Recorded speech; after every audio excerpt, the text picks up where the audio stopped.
Assalamualaikum warahmatullahi wabarakatuh. Alhamdulillah wassalatu wassalamu ala rasulillah wa ala alihi wa ashabihi wa mawalahu wa man ittaba'ah. Al-ikhwan wal akhwatin rahmatullah subhanahu wa ta'ala.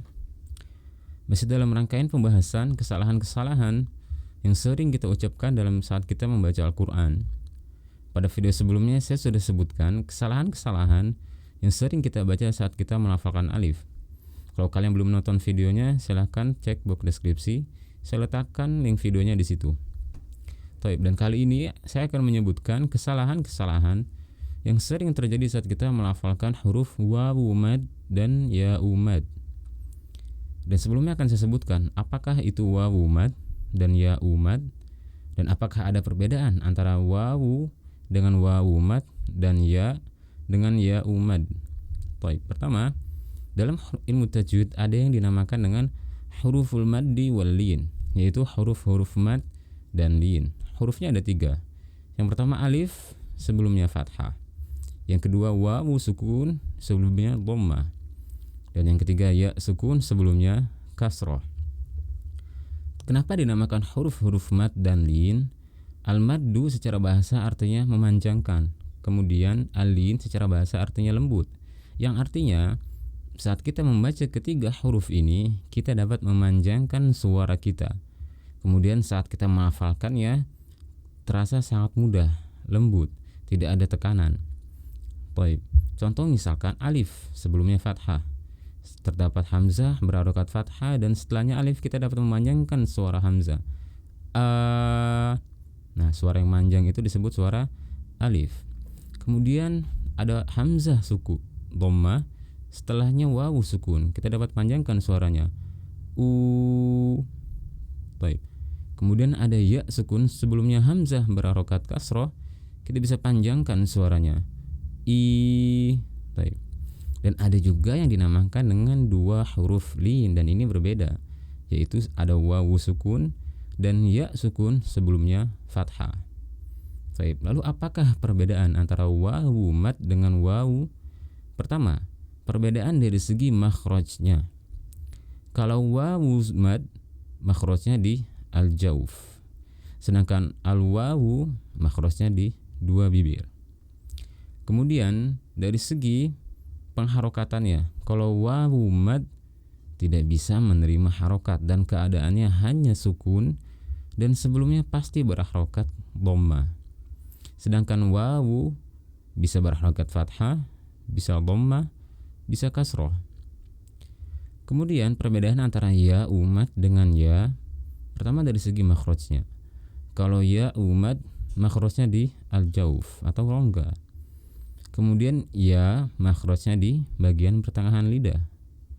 Kemudian dari segi penerimaan harokat, kalau wawu mad keadaannya selalu sukun dan sebelumnya pasti berharokat kasroh.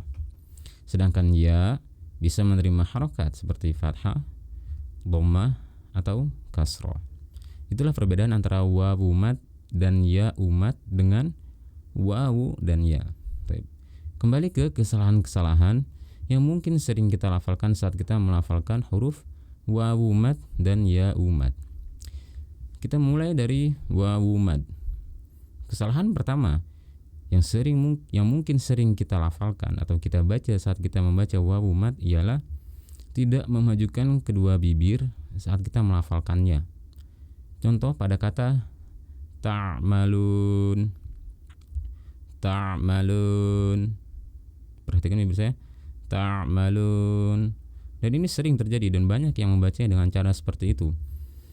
Mungkin pertama tidak paham, kemudian tidak ada yang menjelaskan sebelumnya. Hanya karena kita ingin melafalkannya dhammah, itu berarti sudah menjadi wawu mad yang benar. Jadi bukan ta'malun. Majukan seperti ini bibirnya. Majukan.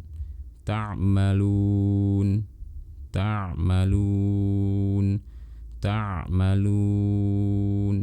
Seperti itu. Kemudian kesalahan yang kedua ialah menekan kedua bibir terlalu kuat. Jadi penekanan yang berlebihan juga akan menyebabkan kesalahan saat melafalkan wawu mad. Contoh pada kata yaqulun.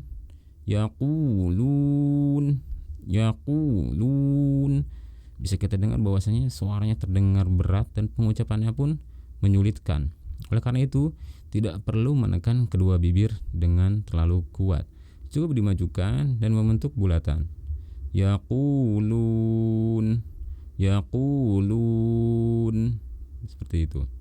Kemudian kesalahan yang ketiga saat kita melafalkan wawu mad ialah mencampur suara wawu mad dengan suara alif. Hal itu dikarenakan saat kita melafalkan wawu mad kita bukan memajukan kedua bibir, tapi malah membuka mulut.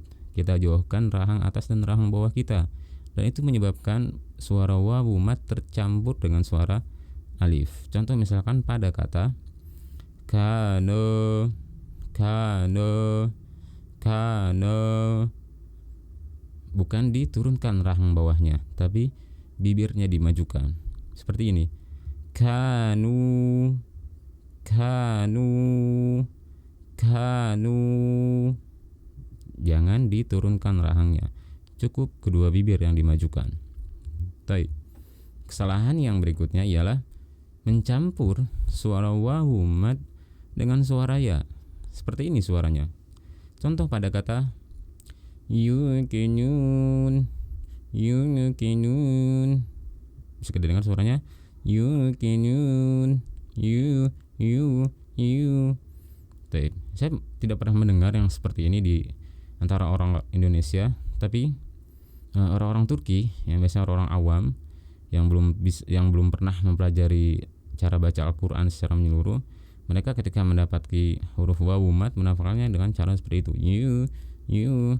Nah, kalau kalian bertanya bagaimana suaranya bisa menjadi seperti itu, hal itu dikarenakan kita mengangkat bagian tengah lidah kita saat kita melafalkan wawu mad.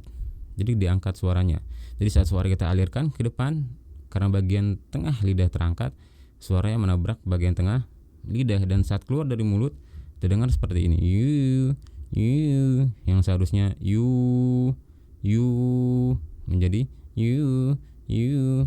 Jadi saat kita melafalkan wawu mad, jangan angkat bagian tengah lidah. Kesalahan berikutnya ialah mencampur suara wawu mad dengan suara gunnah, dan ini yang masih banyak terjadi di antara orang Indonesia. Penyebabnya sudah saya sebutkan di video sebelumnya. Silahkan tonton video sebelum ini.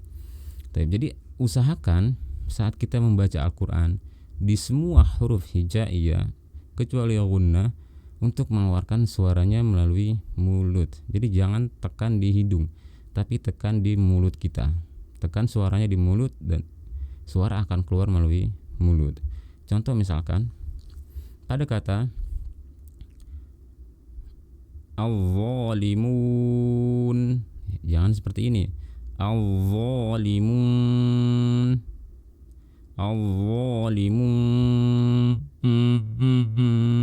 itu yang saya maksud, mencampur suara wawu mad dengan gunnah.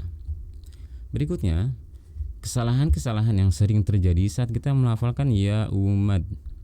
Kesalahan pertama ialah mencampur suara ya umad dengan suara alif. Dikarenakan kita tidak mengangkat bagian tengah lidah kita.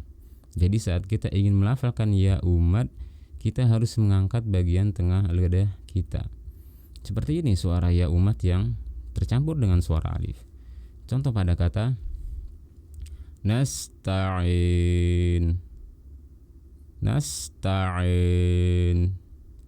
nasta'in. Meskipun kita sudah berusaha menurunkan rahang bawah, nasta'in,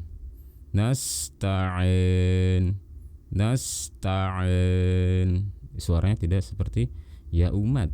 Angkat bagian tengah lidahnya seperti ini, nasta'in,